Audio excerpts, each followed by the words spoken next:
कहानी शुरू होती है एक पुराने शहर के खंडहर से, जहां माइलो नाम का लड़का अपने ड्रोन से बातें कर रहा होता है। वो कैमरे की तरफ देखकर कहता है, मैं इस धरती पर बचा हुआ आखिरी इंसान हूँ। अगर तुम ये वीडियो देख रहे हो तो हमें कभी मत भूलना। उसके हाथ पर एक निशान था जो उसे उस दिन की याद दिलाता था जब सब कुछ बदल गया था। इसके बाद कहानी कुछ साल पीछे चली जाती है। दुनिया बर्बादी की तरफ बढ़ रही थी। हर तरफ जंग, भूख और नाइंसाफी फैली हुई थी।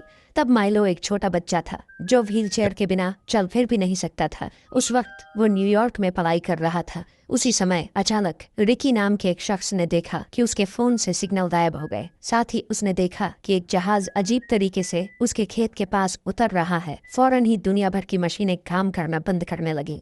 मोबाइल नेटवर्क ठप हो गया। हवाई जहाजों को इमरजेंसी लैंडिंग करनी पड़ी और लोग घबरा उठे। आसमान में गहरी धुंध छा गई। फिर अचानक ढेर सारी एलियन स्पेसशिप्स ने सूरज की रोशनी को ढक लिया। इसके बाद पूरी दुनिया में हड़कंप मच गया। लोगों को अचानक अपने मरे हुए रिश्तेदार नजर आने लगे। ये सारे विजन दरअसल एलियंस की वजह से हो रहे थे। इन एलियंस का मुखिया था कैरेलन, जो पृथ्वी का निगरानी करने वाला बनकर आया था। उसने कहा कि उनका मकसद है दुख, बीमारियां और भूख को खत्म करना, एक नई दुनिया बसाना जहां किसी को कोई तकलीफ ना हो। दिन बीतते गए और एलियंस ने अपना वादा पूरा भी किया। पूरी दुनिया से लड़ाइयां खत्म हो गईं। लोगों ने हथियार छोड़ दिए और एक दूसरे से गले मिलने लगे। पुराने दुश्मन भी अब दोस्ती करने लगे। लेकिन दुनिया के वो ताकतवर लोग जो जंग करवा कर पैसा कमाते थे, ये सब बर्दाश्त नहीं कर पा रहे थे। रिकी के पड़ोस में काम करने वाले लोग काफी परेशान थे, मगर रिकी का कहना था कि एलियंस ने अब तक तो सबकी मदद ही की है, शायद ये उनकी कोई चाल न हो। मुमकिन है वो सच में अच्छे ही हों। एक रात अचानक रिकी और उसकी पत्नी एली का घर जोर से हिलने लगा। घर के अंदर रखे सारे डिवाइस अजीब तरह से चलने लगे। डर के मारे दोनों अपने कुत्ते को लेकर बेसमेंट में छुप गए। तभी उनके घर के चारों ओर एक तेज रोशनी फैल गई। किसी अनजानी ताकत ने दरवाजे के सारे पेज खोल दिए। जब रिकी बाहर निकला तो उसके सामने एक बड़ा सा ड्रोन खड़ा था। वो ड्रोन तभी रिएक्ट करता जब रिकी उसमें बैठने के लिए हाँ कहता। इसके बाद उनका घर फिर से बिल्कुल पहले जैसा हो गया। इसी वक्त एक और स्पेसशिप व्हाइट हाउस के ऊपर आकर रुक गई। ड्रोन ने रिकी को न्यूयॉर्क के एक होटल में पहुंचा दिया। वही होटल जहां वो अपनी पहली बीवी के साथ हनीमून मनाने आया था, जो अब इस दुनिया में नहीं थी। उसे समझाया गया कि ये सब सिर्फ तुम्हारे दिमाग में हो रहा है। फिर एक आवाज सुनाई दी जो कैरोलन की थी। ये एलियंस खुद को ओवरलॉर्ड्स कहते थे। उन्होंने रिकी से कहा कि वो इंसानों और ओवरलॉर्ड्स के बीच पुल यानी एम्बेसडर बने। शुरू में रिकी घबरा कर बोला, मैं कोई लीडर नहीं हूँ, ये काम मुझसे कहीं बेहतर लोग कर सकते हैं। लेकिन कैरोलन ने कहा, तुम्हारे नेता तो भ्रष्ट हैं, लेकिन तुम्हारा दिल साफ है। उसने रिकी को एक अजीब सा डिवाइस थमा दिया, बिना ये बताए कि वो असल में करता क्या है। इधर एक माँ ने अपने बीमार बच्चे को उठाकर एक स्पेसशिप की तरफ बढ़ाया। थोड़ी देर बाद रिपोर्टर और सरकार के लोग रिकी के फार्म हाउस पर पहुंच गए, वहीं पर जहां ड्रोन ने रिकी को छोड़ा था। पुलिस ने उसे चारों तरफ से घेर लिया और कहा, ये डिवाइस हमें सौंप दो। जब रिकी ने देने से मना किया तो उन्होंने धमकी दी कि अगर नहीं दिया तो अंजाम अच्छा नहीं होगा। उधर एलिस पूरी घटना की रिकॉर्डिंग करने लगी ताकि वीडियो के डर से पुलिस कोई गलत हरकत न कर सके। आखिरकार रिकी ने मजबूरी में वो डिवाइस उन्हें दे ही दिया। वहीं दूसरी तरफ ओवरलॉर्ड्स ने उस बच्चे को पूरी तरह से ठीक कर दिया। कुछ घंटों बाद दुनिया भर से खबरें आने लगी कि कोई भी बीमारी, चाहे उसका इलाज न हो, धीरे धीरे खत्म हो रही है। लोग बिना दवा के ही ठीक होने लगे। रिकी को व्हाइट हाउस बुलाया गया, जहां उसने सबको बताया कि ओवरलॉर्ड्स ने उसे अपना एम्बेसडर चुना है। लेकिन रिपोर्टर्स के सवालों का जवाब न दे पाने की वजह से रिकी घबरा गया। उसने कहा कि कैरोलन अभी दुनिया के सामने आने के लिए तैयार नहीं है। जब उससे पूछा गया कि अगर एलियंस का सरदार इतना अच्छा है तो दुनिया के सामने क्यों नहीं आता, तो रिकी ने कहा कि वो अभी तैयार नहीं है, वो तभी आएगा जब सही समय होगा। जब भी कैरोलन को रिकी से बात करनी होती, ड्रोन उसे ले जाता और रिकी को हमेशा लगता कि वो उसी होटल में है। कई महीने गुजर गए और ओवरलॉर्ड्स ने भुखमरी और गरीबी जैसी परेशानियां खत्म कर दी। रिकी का काम था अलग अलग देशों के बीच अच्छे रिश्ते बनाए रखना। लेकिन कुछ लोग अब भी एलियंस पर भरोसा नहीं कर पा रहे थे। उन्हें डर था कि शायद एलियंस हमें कमजोर करके बाद में हम पर हमला करेंगे। उस वक्त फ्रीडम लीग नाम का एक ग्रुप बना, जिसे मशहूर रिपोर्टर ह्यूगो सपोर्ट कर रहा था। ये ग्रुप एलियंस के खिलाफ अफवाहें और प्रोपेगेंडा फैला रहा था। रिकी ने कैरोलन से कहा कि अगर वो खुद दुनिया के सामने आ जाए तो लोग उस पर ज्यादा भरोसा करेंगे, लेकिन कैरोलन ने ये करने से साफ मना कर दिया। इधर माइलो को उसके तेज दिमाग की वजह से एक स्कॉलरशिप मिल गई थी। वो एलियंस की टेक्नोलॉजी टेक्नोलॉजी पर रिसर्च करता रहता था। एक रात माइलो ने देखा कि उसकी माँ किसी डीलर से झगड़ रही है। डीलर ने गुस्से में बंदूक निकाली और उस पर हमला कर दिया। ये देखकर माइलो तिलमिला गया और चिल्लाया, लेकिन डीलर ने गुस्से में गोली माइलो को ही मार दी। उसकी माँ बुरी तरह डर गई और उसे गोद में उठा लिया। तभी अचानक आसमान से एक तेज रोशनी उतरी जिसने डीलर को वहीं मार गिराया और माइलो को पूरी तरह ठीक कर दिया। अब माइलो न सिर्फ जिंदा था बल्कि चल फिर भी सकता था। मीडिया ने इस घटना को दिखाया और ह्यूगो कहने लगा, ये एलियंस हमारे साथ भगवान बनने का खेल खेल रहे हैं।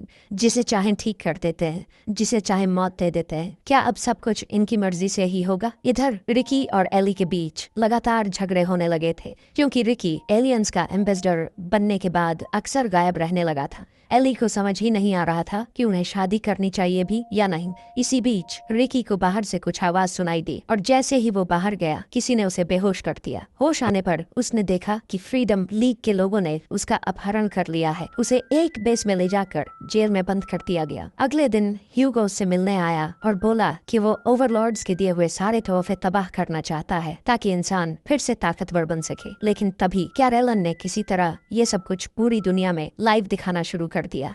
जब ह्यूगो ने रिकी को मारने का हुक्म दिया तो एलियंस ने समय को रोक दिया। एक ड्रोन आया और रिकी को उसी होटल में ले गया। वहाँ उसकी मर चुकी पत्नी भी खड़ी थी। रिकी थोड़ा भावुक हो गया लेकिन वो समझ गया कि ये सब सिर्फ उसके दिमाग में है। फिर वो एली के पास अपने घर लौट आया। अगले दिन रिकी ने कैरेलन से बहस की। उसने पूछा, अगर एलियंस सब कुछ देख सकते हैं तो मेरी किडनैपिंग क्यों नहीं रोकी? कैरेलन ने जवाब दिया कि ये सब एक प्लान था ताकि फ्रीडम लीग को पूरी दुनिया के सामने बेनकाब किया जा सके और ये प्लान पूरी तरह कामयाब रहा। कैरेलन ने कहा कि उनके प्लान का पहला हिस्सा अब पूरा हो चुका है और अब उन्हें रिकी की कोई जरूरत नहीं है। लेकिन इसी मीटिंग के दौरान रिकी ने छुपकर कैरेलन की एक फोटो खींच ली। जब उसने एली के साथ मिलकर वो फोटो देखा तो दोनों का मानना था कि कैरेलन का चेहरा डरावना है। अगर लोगों ने इसे देख लिया तो सब डर जाएंगे। जल्द ही रिकी और एली ने अपनी शादी की तैयारियां शुरू कर दी। लेकिन कुछ धार्मिक ग्रुप अब भी एलियंस को सही मानने के लिए तैयार नहीं थे। रिपोर्टर्स ने खबर दी कि ह्यूगो अचानक मर गया है। उधर माइलो ने ठान लिया कि वो एलियंस के प्लेनेट पर जाने वाला पहला इंसान बनेगा। 10 साल बाद माइलो MIT से ग्रेजुएशन कर चुका था और अब वो वर्ल्ड फेडरेशन के लिए काम करता था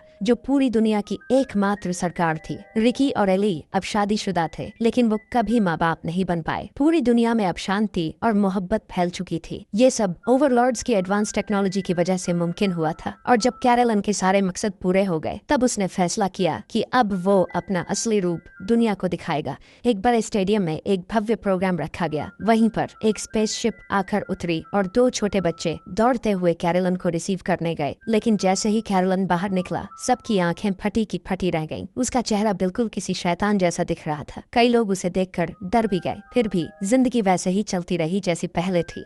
समय बीतता गया और धरती एक खूबसूरत जन्नत बन गई। ओवरलॉर्ड्स अपनी स्पेसशिप से इंसानों पर नजर रखते रहे। दुनिया से बीमारियां गायब हो चुकी थीं। चारों तरफ बस शांति और सुकून था। लेकिन माइलो अंदर ही अंदर आने वाले वक्त को लेकर परेशान था क्योंकि अब जब कोई दिक्कत ही नहीं रही तो इंसानों को विज्ञान में दिलचस्पी ही नहीं बची थी। कुछ ही वक्त बाद सारे स्पेस प्रोग्राम बंद कर दिए गए। इस वजह से माइलो की नौकरी भी चली गई। फिर उसने अफ्रीका में बनी एक रिसर्च सेंटर में काम करना शुरू कर दिया। वहीं उसकी मुलाकात रेचल नाम की लड़की से हुई। दोनों के बीच काफी अच्छी समझ और दोस्ती बन गई। एक रात रिकी ने देखा कि उसके घर के बाहर वही अजीब रोशनी फिर से चमक रही है। वह उस रोशनी के पीछे पीछे बाहर निकला तो पाया कि कैरेलन वहीं खड़ा उसका इंतजार कर रहा था। कैरेलन ने रिकी से माफी मांगी और उसके सामने एक बड़ा सच उजागर किया। तभी एली भी घर से बाहर आई और उसने आकाश में ड्रोन उड़ते हुए देखे। लेकिन रिकी वहीं उसके पास खड़ा हुआ था। रिकी ने एली से सच छुपा लिया और बस इतना कहा कि कैरेलन हालचाल पूछने आया था। उसी समय अफ्रीका वाली रिसर्च फैसिलिटी में अचानक जमीन हिलने लगी। रेचल ने देखा कि सभी जानवर डर के मारे बेचैन हो रहे थे। तभी डॉक्टर बॉयज को वहाँ एक नया कमरा मिला जो असल में एलियंस ने बनाया था। उस कमरे के बीचों बीच एक चमकता हुआ डिवाइस रखा था। बॉयज को लगा कि शायद कैरेलन अब किसी से संपर्क करना चाहता है। उसी रात अमेरिका के एक इलाके में टॉमी अचानक एक डरावने सपने से जागा। उसने देखा कि उसके घर के ऊपर एक ड्रोन चक्कर लगा रहा है। उस ड्रोन की तेज रोशनी सीधा उसकी माँ एमी के पेट पर पड़ी हुई थी। ड्रोन तो चला गया लेकिन एमी ने जैक से कहा कि हमें अपने बच्चों की रक्षा करनी होगी। उसने फिर टॉमी के बारे में पूछा। जैक गैराज में गया तो टॉमी उसे वहीं बैठा मिला। जैसे ही जैक ने लाइट ऑन करने की कोशिश की वहाँ शॉर्ट सर्किट हो गया। टॉमी ने डरावनी आवाज में कहा, सब सब खत्म हो जाएगा, फिर से नई शुरुआत होगी। जेक ने बेटे को समझाने की कोशिश की, लेकिन टॉमी ने उसे इतनी जोर से धक्का दिया कि वह जाकर दीवार से टकरा गया। ये था कहानी का पहला हिस्सा। अगर आपको मजा आया तो कमेंट में बताओ कि क्या आप पार्ट 2 देखना चाहेंगे। जितना ज्यादा सपोर्ट मिलेगा उतनी जल्दी अगला पार्ट लाऊंगा।